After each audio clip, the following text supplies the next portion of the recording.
বাইতুল মুকাররমে একজন দরবেশকে আমি খতিব হিসাবে নিয়োগ দিয়েছি। 100 কোটি টাকা খরচ করে বাইতুল মুকাররমকে আমরা নতুন করে সাজাবো, যেখানে ঢুকলেই, মসজিদের দরজার ভিতরে ঢুকলেই আল্লাহর মোহাব্বত বাড়ি যায়, নামাজের প্রতি মানুষের আগ্রহ জন্মে। 100 বা 110 কোটি টাকা দিয়ে খরচ করব, এটা 1 লাখে পাঠিয়ে দিছি, ফাঁস হয়ে যাবে। ইসলামিক ফাউন্ডেশনে নতুন একজন মহাপরিচালক দিচ্ছি, দিলেই আসলেই বুঝতে পারবেন কাকে দিছি। যিনি মুফতি, যিনি হাদিস পড়েছেন, তাকমিলে হাদিস করেছেন, যিনি LLB অনার্স LLM করেছেন, এরকম একজন ফাজল, এরকম একজন কাবেল ইসলামিক ফাউন্ডেশনে আমি ডাইরেক্ট মহাপরিচালক করতে যাচ্ছি। কেবল আপনাদের দোয়া দরকার। সব কাজ গুছিয়ে আনতেছি এবং মন্ত্রণালয়ে একটা গতি আনার চেষ্টা করছি। আমাদের ইমাম প্রশিক্ষণ একাডেমি আছে বাংলাদেশের 8 জায়গায়, 45 ব্যাপী ট্রেনিং হয়। আপনারা ট্রেনিং দিবেন, অনেকে ট্রেনিং দিচ্ছেন, আলিয়া লাইনেও আছে, কওমি লাইনেও আছে। আমাদের 45 দিনের ট্রেনিং যারা নিবেন, 15 টাকা হারে যদি তারা চাঁদা দেন ওই ইসলামিক ইমাম প্রশিক্ষণ একাডেমিতে, আপনাকে আমরা ছোটখাটো ব্যবসা করার জন্য একটা ছোট অঙ্কের টাকা কর্জে হাসানা হিসাবে দেব।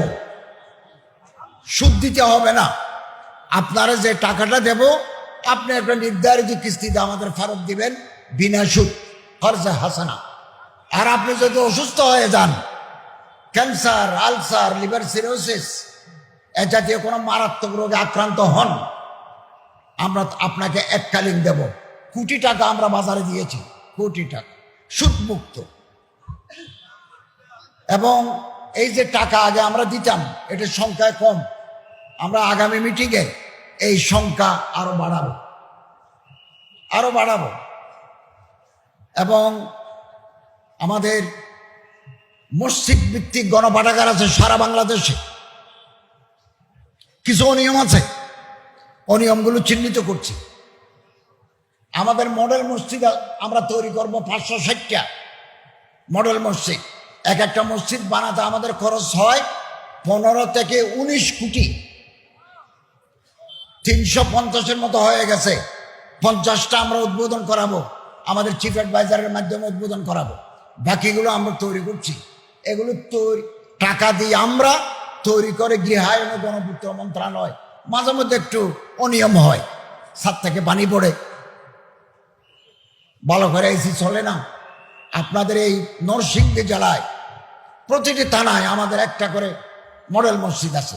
কোথাও যদি কোনো ত্রুটি বিচ্ছুতি থাকে আপনারা আমাদের লিখুন, তদন্ত কমিটি গঠন করেছি, টিম এসে এগুলো দেখবেন, যারা দোষী তাদের বিরুদ্ধে ব্যবস্থা নেবেন। এভাবে বিভিন্ন সেক্টরে আমরা কাজ করে যাচ্ছি, বিভিন্ন সেক্টরে। এবং এই প্যাগোডা ভিত্তিক শিশু শিক্ষা, মন্দির ভিত্তিক শিশু শিক্ষা, গির্জা ভিত্তিক শিশু শিক্ষা, এগুলো চলছে। এগুলো সব আমার মন্ত্রণালয়ের অধীনে। আলহামদুলিল্লাহ, যেখানে যেটা করা দরকার আমরা সেখানে করছি। 100 কোটি টাকা খরচ করে বাইতুল মুকাররমকে আমরা নতুন করে সাজাবো, যেখানে ঢুকলেই, মসজিদের দরজার ভিতরে ঢুকলেই আল্লাহর মোহাব্বত বাড়ি যায়, নামাজের প্রতি মানুষের আগ্রহ জন্মে। 100 বা 110 কোটি টাকা দিয়ে খরচ করব, এটা 1 লাখে পাঠিয়ে দিছি, ফাঁস হয়ে যাবে। চট্টগ্রাম শাহী জামে মসজিদ বিল্ডিংগুলো অকেজো হয়ে যাচ্ছে। কুয়েত আমাদেরকে 100 কোটি টাকা দিয়েছে, 10 কোটি টাকা দিয়ে জানুয়ারি মাসে আমি উদ্বোধন করব। 10 কোটিতে হবে না, বাকি টাকা এদেশের জনগণ দেবে। কাজ করে যাচ্ছে, আপনাদের দোয়া চাই। আমাদের আল্লাহ না করুন, আল-আয়াজ বিল্লাহ, আল্লাহ না করুন, কোনো কারণে যদি গভর্নমেন্ট অন্তর্বর্তীকালীন সরকার ব্যর্থ হয়, এই জাতির উপরে কালো অন্ধকার নেমে আসবে। আমরা রাস্তা দেখতে পাবো না, রাস্তা হারিয়ে যাবে। আলেম ওলামা, পীর মশায়েখ, জোয়ামা, নোকাফা, ওরাবা, ওরাফা, এগুলো জাতির সম্পদ। এক একজন আলেম সমাজের আলোকবর্তিকা। এক একটা মাদ্রাসা নূরের মরকজ, এলমের মরকজ। আল ইলমু নূরুন, নূরের মরকজ। আমাদের যে কোনো মূল্যের বিনিময়ে এই মাদ্রাসা, এই মসজিদ, এই খানাকা, এই হেফজখানা আমাদের টিকিয়ে রাখতে হবে। পৃথিবীর ইতিহাসে ইন্না নাহনু নাযালনা যিকরা ওয়া ইন্না লাহু লাহাফিজুন, আল্লাহ তাআলা বলেন এই কিতাব আমি নাযিল করেছি, এই কিতাবের হেফাজতকারী স্বয়ং আমি আল্লাহ। সোভিয়েত ইউনিয়নে 70 বছর কোরআনের তালিম দিতে দেয় নাই বলশেভিক আন্দোলনের নেতারা, গর্বাচব, ওনারা দেন নাই। 70 বছর পরে আবার সেন্ট্রাল এশিয়ায়, সোভিয়েত ইউনিয়নে, মুসলিম অধ্যুষিত এলাকায় হাদিস কোরআনের তালিম শুরু হয়েছে। তুরস্কে একজন কামাল আতাতুর্ক, কামাল পাশা আতাতুর্ক নামে এক লোক 50 বছর আরবি ভাষায় আজান দিতে দেয় নাই, মেয়েদের হেজাব পড়তে দেয় নাই। আগে তুরস্কের ভাষা ছিল আবজাদ হাওয়াস, আলিফবা তাসা। উনি করেছিলেন রোমান, ABCD, এবং মসজিদ আল ফাতেহকে বানিয়েছিল জাদুঘর। আলহামদুলিল্লাহ, ওখানে একজন ভালো শাসক আছেন, এরদোগানের যিনি পীর, উনি শেখ মাহমুদ আফিন্দি, ওনাকে তুরস্কের শেখুল হিন্দ বলা হয়। উনি এসে দেশ আবাদ করে দিয়েছেন। বিপদ আসবে, 50 বছর মানুষকে অপেক্ষা করতে হয়েছে। আবার সেই সোনালী ঐতিহ্য ফিরে আসছে। আমাদের এই বাংলাদেশে বারবার পরিবর্তন হয়, অনেক সময় আমরা বিপদে পড়ি, কথা বলতে পারি না, অনেক প্রবলেম হয়। একথা মনে রাখবেন, এই দিন দিন নয়, আরো দিন আছে। এখন আমরা সারা বাংলাদেশে বলেছি, কোনো মাহফিল করার জন্য পারমিশনের প্রয়োজন নাই। আমাদের গালি দিচ্ছে, আমরা এগুলো শুনছি। আমি তো বারবার কথা বলছি, আমাদের এই ইন্টারিম গভর্নমেন্ট, সময় কম আমাদের হাতে। আমরা চারিদিকে কিছু সংস্কার সম্পন্ন করে একটা পরিস্থিতি, যদি একটা কর্ডিয়াল কনজেনিয়াল অ্যাটমসফিয়ার যদি আমরা তৈরি করতে পারি, as early as possible, আমাদের চিফ অ্যাডভাইজার সাহেব নির্বাচনের তারিখ ঘোষণা করে। বহু বছর পরে মানুষ, এদেশের জনগণ তার নির্বাচিত প্রার্থীকে, তার পছন্দের প্রার্থীকে ভোট দিয়ে জয়যুক্ত করতে পারবেন। এই যে পলিটিক্যাল কালচার, এটা ধ্বংস হয়ে গেছে। ব্যাংক দেউলিয়া, ব্যাংকে কোনো টাকা নাই।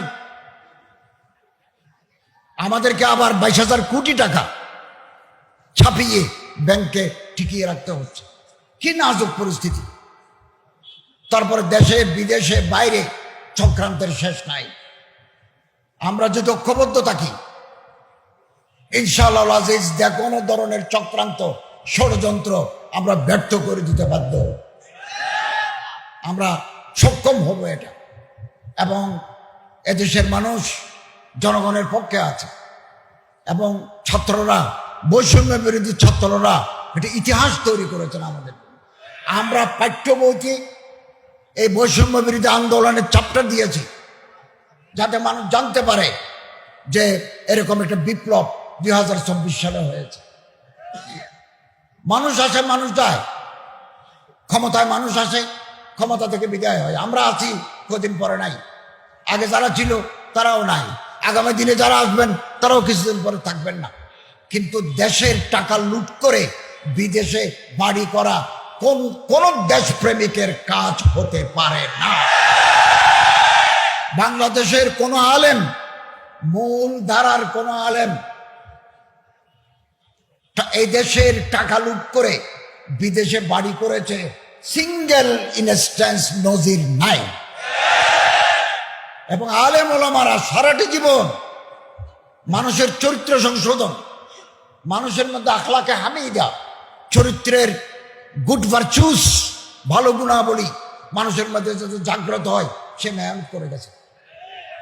এবং আখলাকে রজিলা, মানুষের চরিত্রের বিরুদ্ধে খারাপ অভ্যাস আছে, এগুলোকে দূর করার জন্য ওনারা মেহনত করে যাচ্ছে। আমি ফাউন্ডেশনের মাধ্যমে আমরা সিলেট, মৌলভীবাজার, সুনামগঞ্জের মতো 8টা জেলায় জীবন হাওড় অঞ্চলে, হাওড় মানে যেখানে পানি আছে, হাওড় অঞ্চলে জীবন মান উন্নয়ন ও জীববৈচিত্র্য সংরক্ষণ আমার একটা প্রকল্প আছে। যে অকারণে মাছ মারা, কারণে কাঁকড়া নষ্ট করে দেওয়া অথবা গাছ কাটা অকারণে, প্রয়োজনে কাটবে, এগুলোকে আমরা উদ্বুদ্ধ করছি, জনগণকে উদ্বুদ্ধ করছি। বহুমুখী কাজ আমাদের রয়েছে, আমরা কাজ করে যাচ্ছি। আপনাদের পরামর্শ চাই, সহযোগিতা চাই এবং আপনাদের দোয়া চাই, আল্লাহ তাআলার রহমত চাই। ইনশাআল্লাহ আজিজ, আমরা যদি ঐক্যবদ্ধ থাকি, একতলাপ থাক না, আপনি এক মাদ্রাসার ছাত্র, আমি আরেক মাদ্রাসা, আপনি এক পীর সাহেবের মুরিদ, আমি এক পীর সাহেবের মুরিদ, আপনি একটা তরিকা মানেন, আমি আর এক তরিকা মানি, আপনি আমিন বিল জাহের বলেন, আমি আমিন বিসরি করি, থাকুন না একতলাপ। কিন্তু জাতি, মিল্লত, দ্বীনের স্বার্থে আমাদের কমন এনিমির বিরুদ্ধে কালেমায়ে তাইয়্যিবার তলে আমরা সবাই এক এক এক থাকবো ইনশাআল্লাহ। আল্লাহ তাআলা আমাদের তৌফিক এনায়েত করুন, আমিন। ওয়া আখিরু দাওয়ানা আলহামদুলিল্লাহি রাব্বিল আলামিন।